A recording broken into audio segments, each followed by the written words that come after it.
बात को पकड़ो, गंभीरता से पकड़ो। तुम प्रभु के अंश हो, प्रकृति के आश्रय से तुम्हें चैन नहीं मिल सकता, शांति नहीं मिल सकती, अमर पद नहीं मिल सकता। तुम भटकते रहोगे, क्लेशित होते रहोगे, भयभीत होते रहोगे। भटकना जन्म मरण। भगवान के एकमात्र आश्रय से तुम्हें विश्राम मिलेगा और कहीं नहीं। जैसे गोस्वामी जी कहते, पायो परम विश्राम राम समान प्रभु नाही कहूं। लेकिन कोई भगवान का आश्रय लेना नहीं चाहता, रुपया का आश्रय लेना चाहता है। वस्तु का बल, पद का बल, परिवार का बल, देह का बल, समाज का बल। तब तक भगवान के दर्शन हो जाए, लोग बातें बनाते समझते नहीं। अरे द्रौपदी जी अवतार हैं, द्रौपदी जी कोई जन्म नहीं लिए, अवतार हैं, शक्ति का अवतार हैं, यज्ञ कुंड से प्रकट हुई। लेकिन आश्रय दृढ़ तब हुआ इस घटना के बाद, चीरहरण घटना के बाद। नहीं, पांडवों का आश्रय था, सभा का आश्रय था, अपना बल का आश्रय था, दांत का आश्रय लिया। जब सब छूट गया तो गोविंद द्वारिका वासिन। ये चीज समझने, कल कुछ संत भगवान आए थे, उनसे यही चर्चा हो रही थी कि आश्रय तत्व पर दृष्टि रखो। कहां आश्रय है तुम्हारा? अंदर से देखो, अभी भगवत प्राप्त हो जाओगे।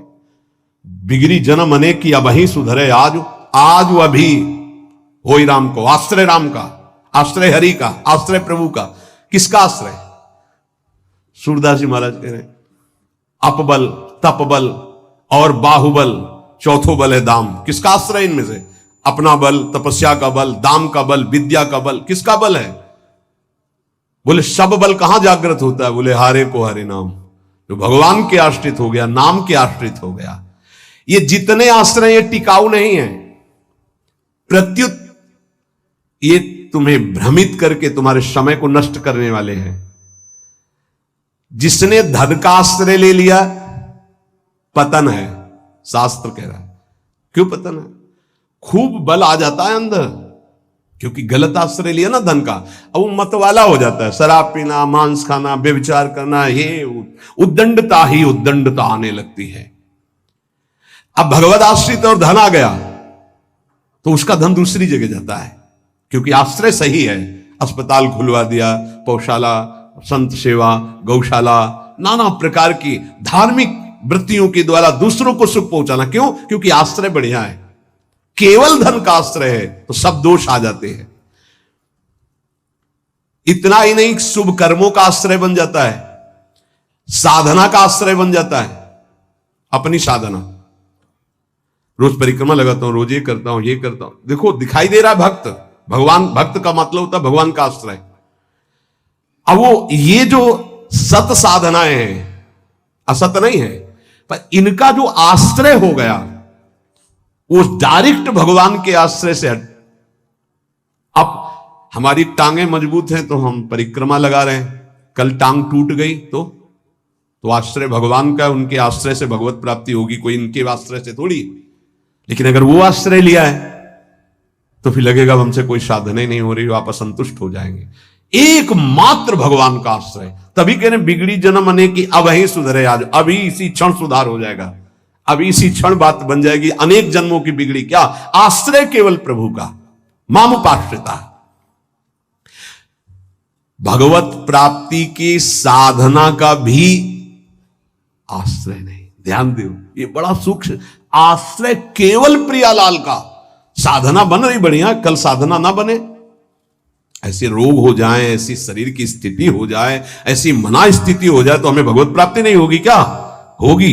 बोले क्यों होगी? तुमसे कोई साधन तो बनता नहीं। बोले हमने साधन का आश्रय नहीं लिया, हमने तो प्रियाजू का आश्रय लिया। सर्वेषु साधन वरेषु चिरम निराशा। बात समझना, ये आंतरिक है, आध्यात्मिक।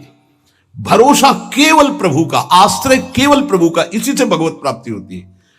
पूर्व में जब प्रथम बोलना शुरू हुआ था मुरारी से, उनसे यही आश्रय तत्व पर केवल चर्चा होती थी। आश्रय को समझिए। अगर आश्रय साधन का, तो भोग साधन का होता है, साधन सुख का भोग होता है। इसीलिए यह गुण साधनते नहीं, बड़ा सूक्ष्म। तो अब जैसे अल्पज्ञ साधक है तो सोचता है कि फिर तो साधना ही नहीं करनी चाहिए। तो अभी तक आप कर रहे थे क्या? आपसे करवा रहे थे जिनके आश्रित हो। ऐसे भाव में आओ। साधन हो रहा है, प्रभु को समर्पित हो रहा है। नहीं हो रहा है तो हम तो प्रभु को समर्पित ही हैं, हमारी भगवत प्राप्ति तो पक्की है। भाई ये समझ आनी बहुत कठिन हो जाती है। हम परिक्रमा लगाया है तो कह सकते हैं कि हम भगवत प्राप्ति कर सकते हैं, क्योंकि साधन का भरोसा है। अगर नहीं लगा पाए तो भी हमारे भरोसा में कमी हो जाएगी।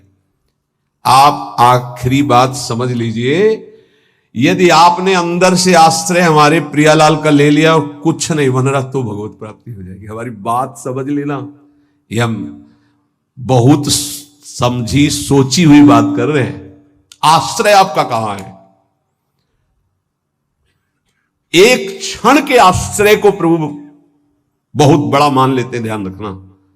जब बाली जी का भगवान ने प्रहार करके वध किया तो आखिरी श्वासें बाली जी की भगवदाकार थी,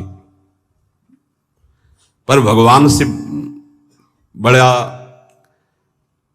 छुपा के वचन बोले, हृदय प्रीति मुख वचन कठोरा। और भगवान की तरफ देखकर कहा, मैं बैरी सुग्रीव प्यारा, कारण कवन नाथ मोहि मारा।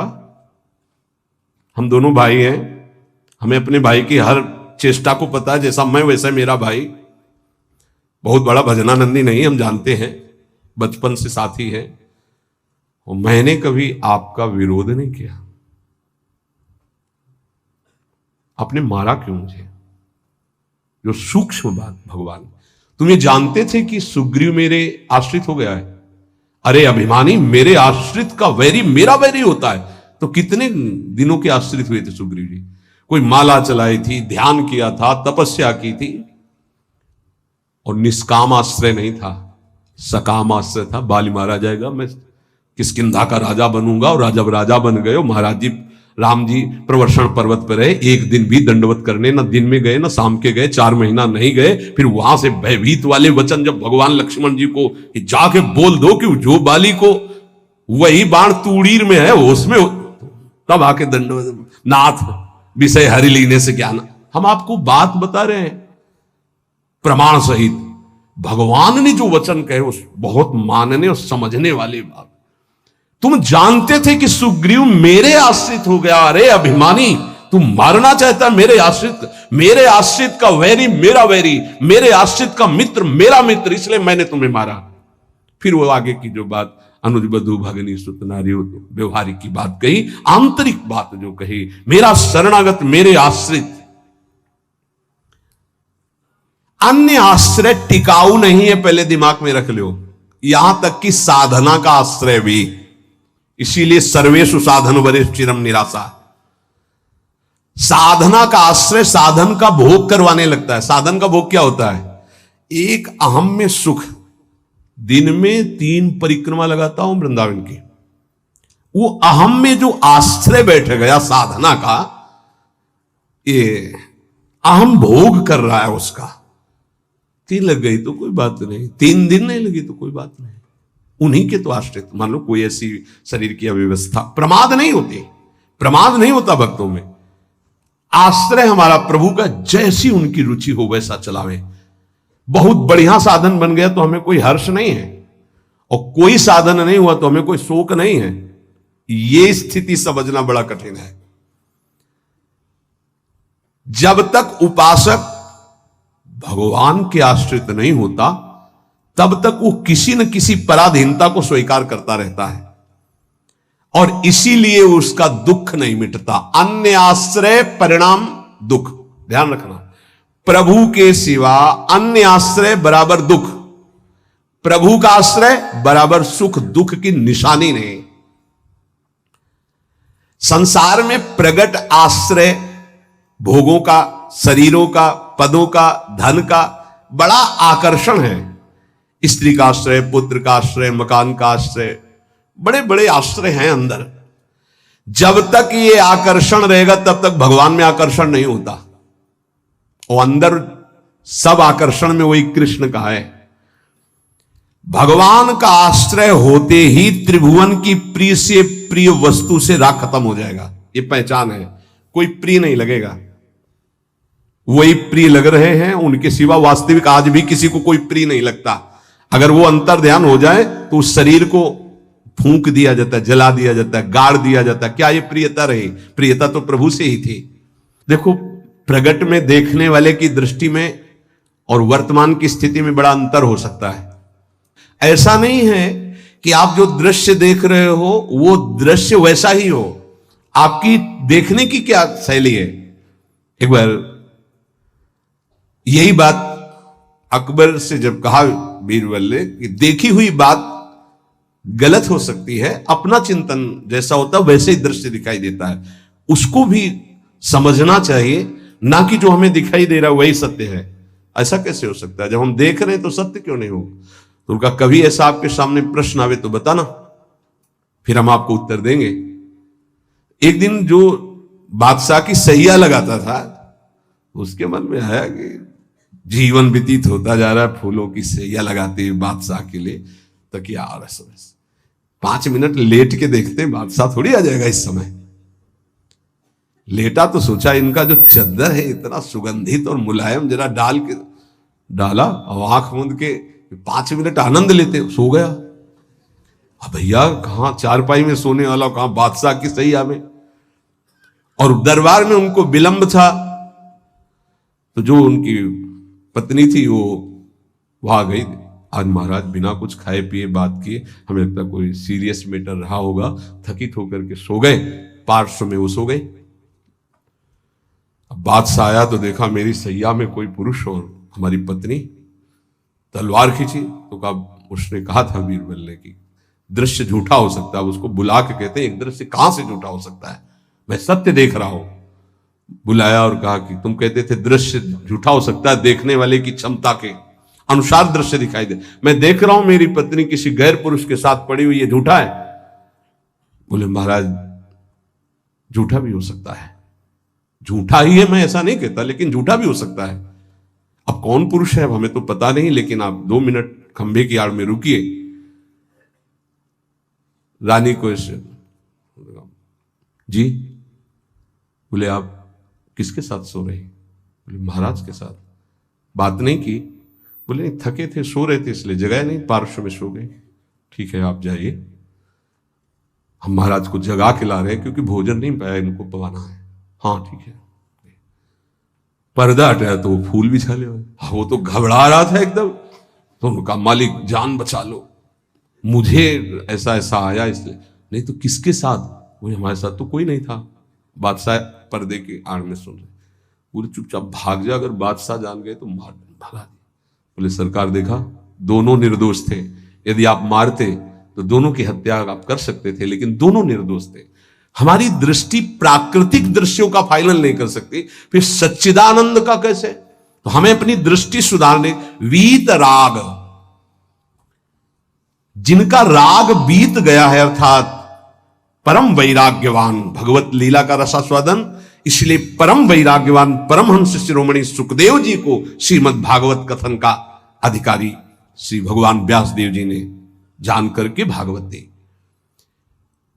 जब कोई प्रभु से विमुख हो जाता है तो नाशवान पदार्थों में और शरीर में, ये नाशवान है, इसमें राग हो जाता है।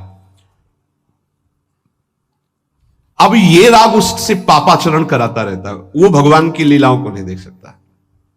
हमारा सच्चिदानंद प्रभु की प्राप्ति का पहले भूमिका समझ ले।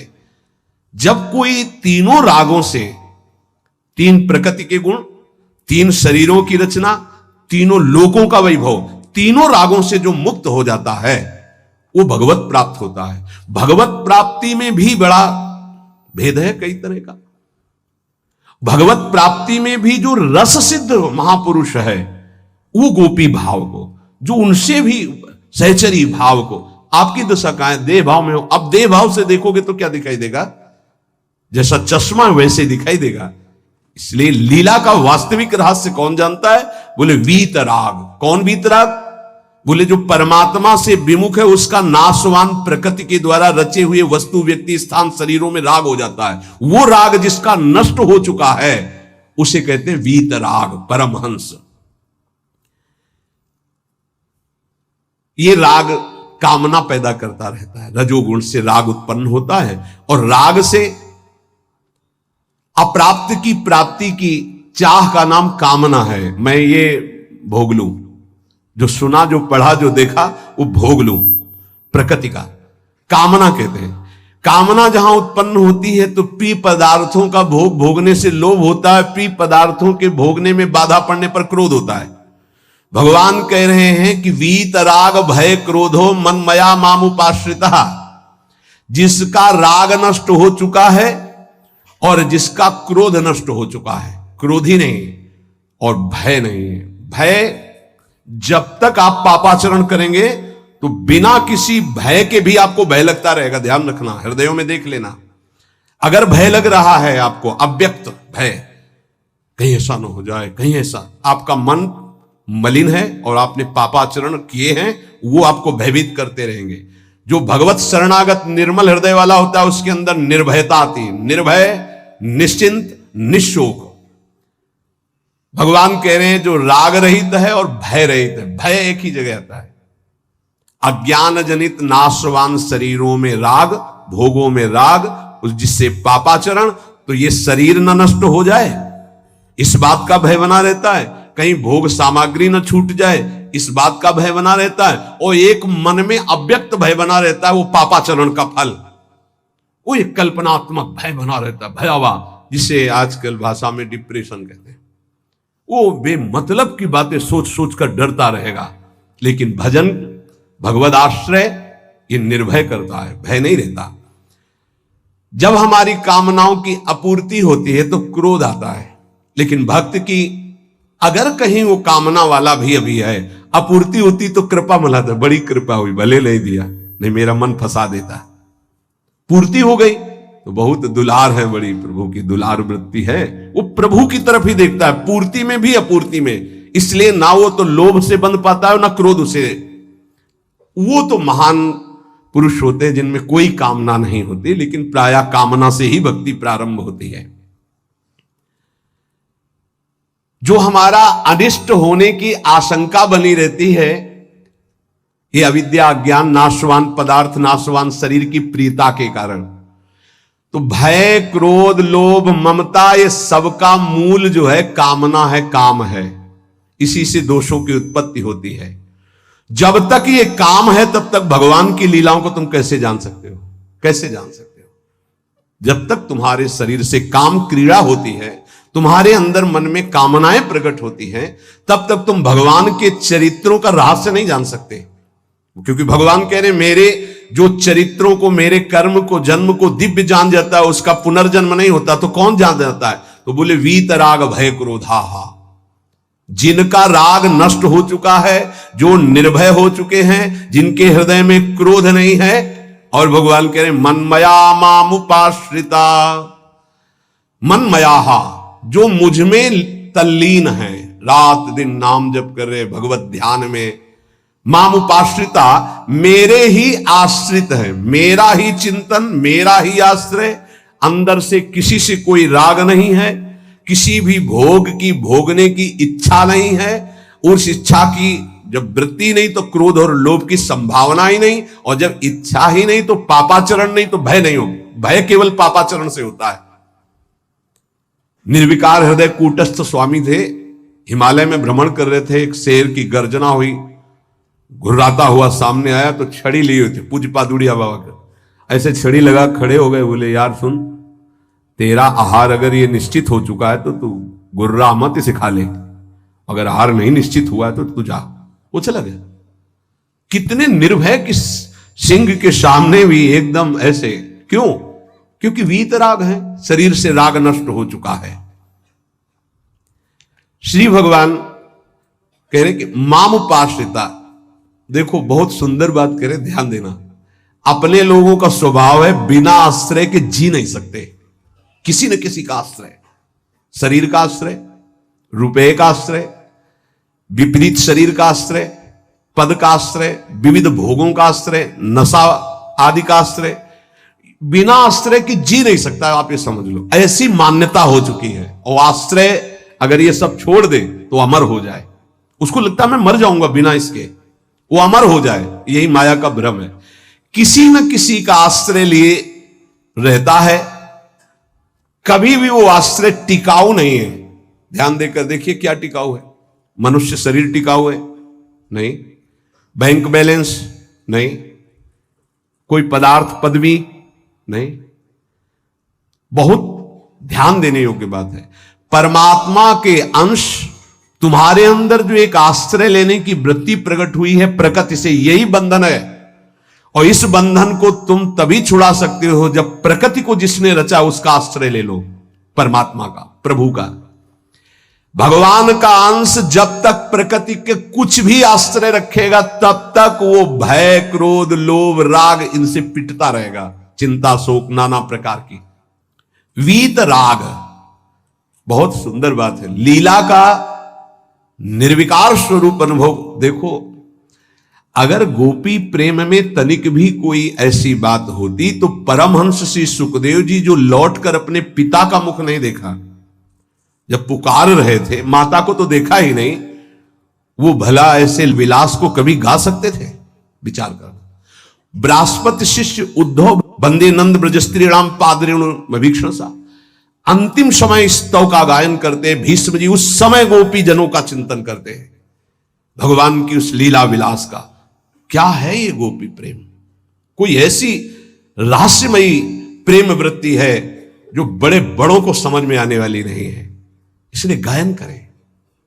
गायन से आप रास पंचाध्यायी के फलस्तुति को पढ़िए, उसमें लिखा है ये श्लोक, पुरा में याद नहीं, विक्रीडितम ब्रजबधु भीरदम च विष्णु, इस श्लोक में है कि जो श्री कृष्ण की इस रासलीला का जो गोपी जनों के साथ भगवान अद्भुत सुख वर्षा कर रहे हैं, इसका जो गायन करेगा, पाठ करेगा, वो हृदय रोग से रहित हो जाएगा। ये हृदय रोग को निर्मूल करने वाली लीला, अर्थात काम का सर्वनाश करके प्रेम प्रकाशित करने वाली। श्रीमद चतुरासी जी की फलस्तुति में लिखा है, भवजल निधि को नाव और काम पावक को पानी। काम रूपी अग्नि को शांत करने के लिए लीला जल है। चतुरासी जी का गायन निष्काम करके प्रेम प्रकट करता है। यहां प्रार्थना है, अर्थ की तरफ दृष्टि मत ले जाना। अगर अर्थ कभी आप पढ़ भी ले तो उसको चिंतन में मत आओ, उसको छोड़ दो। जब तक आपकी भाव दशा ठीक नहीं है, अभी आपके अंदर काम आता है, आपके अंदर नाना प्रकार की वासनाएं हैं, आप नहीं समझ पाएंगे। आप उसे प्राकृतिक भाव से अगर देखेंगे तो बात ठीक नहीं, क्योंकि प्रिया प्रीतम सच्चिदानंद में आपकी बुद्धि प्राकृतिक भाव सच्चिदानंद पर आरोपित करना, फिर वो बिगड़ जाएगा। इसलिए यहां प्रार्थना करते हैं, नवनिवृत्त निकुंज के पदों का गायन, चिंतन भागवत गीता जी के सिद्धांतों का, देह राग को शिथिल करके फिर चिंतन जो प्रकट होता है वो आंसुओं से भींगे हुए कपोल वाला होता है। गदगद सुर नैना सजल दंपति रस रहे भीन। इसलिए उपासक को चाहिए कि जब तक देह भाव शिथिल ना हो जाए तब तक ऐसे ऐसे श्लोक रस भरे हैं जिनको आप बिल्कुल नहीं समझ सकते। इसलिए भगवान की अवतार लीला, भगवान के उपदेश, देखो शास्त्रों में हमने पाया कि जब अपने शिष्यों को उपदेश गुरुदेव करते हैं तो उनसे कहते हैं कि देखो भाई, मेरे उपदेश से जो मेरा आचरण न मिलता उसे कभी स्वीकार मत करना। मेरे उपदेश से जो मेरा आचरण या शास्त्र की आज्ञा से जो मेरा आचरण न मिलता हो उसे कभी अनुकरण मत करना। क्यों? क्योंकि तुम्हारी स्थिति नहीं है, तुम अनुकरण करोगे परास्त हो जाओगे। मेरा जो तुम्हारे लिए उपदेश है, शास्त्र की जो आज्ञा, उसके अनुसार चलना। आप सोचो, जगत गुरु भगवान श्री कृष्ण की लीला का कोई अनुकरण कर सके? जैसे रास लीला का नहीं कि भगवान इतनी गोपियों के साथ नृत्य कर रहे, भगवान के इस दिव्य प्रेम विलास को तुम रास किसको संबोधन कर रहे? बोले रास रचा के आ रहा है। घोर अपराध भरे शब्द बोल रहे हो। भगवान रास जो कर रहे हैं वो आत्म स्वरूप का विलास है, वो किसी व्यक्ति या स्त्री पुरुष का नहीं है। भगवान ने जो कुछ लीलाएं ऐसी की जिनका अनुकरण स्वाभाविक करके हम प्रेम मगन हो सकते हैं, कुछ लीलाएं हैं जिनका गायन करके प्रेम में मगन हो सकते हैं, कुछ लीलाएं हैं कि पढ़ सुन करके हम गर्वित हो सकते हैं, मेरे प्रभु ऐसे। तो रास लीला के पहले भगवान की जैसे लीला एक आती है गोवर्धन लीला, फिर रास लीला। चलो रास लीला तुम करने के अनुकरण करने की बात करते, चलो गोवर्धन लीला करो। नहीं, भगवान जो लीला करते हैं उनका अनुकरण करो, गोवर्धन लीला करो। अब भी 21 किलोमीटर के महाराज हैं गिरिराज जी। श्री कृष्ण चंद्रजू जो लीला कर रहे हैं वो गायन करनी है, अनुकरण करने की सामर्थ्य किसमें है? किसमें है? भगवान शंकर ने हलाहल जहर निकला समुद्र मंथन से, यहां रोक लिया, तुम एक कुल्ला पानी रोक के दिखाओ, पानी, और हलाहल जहर रोक लिया। तो सामर्थ्यवान महापुरुषों का आचरण वही अनुकरणीय है जो शास्त्र सम्मत है, जिनका वो आदेश कर रहे हैं कि आप ऐसा कीजिए। हर बात अनुकरणीय नहीं है, क्योंकि वो किस दशा में किस स्थिति में है। इसीलिए यहां भगवान कह रहे मेरे जन्म कर्म की दिव्यता को कौन जानेगा, और जो जानेगा उसका पुनर्जन्म नहीं होगा। तो बोले वीत राग, जिसका राग नष्ट हो चुका है,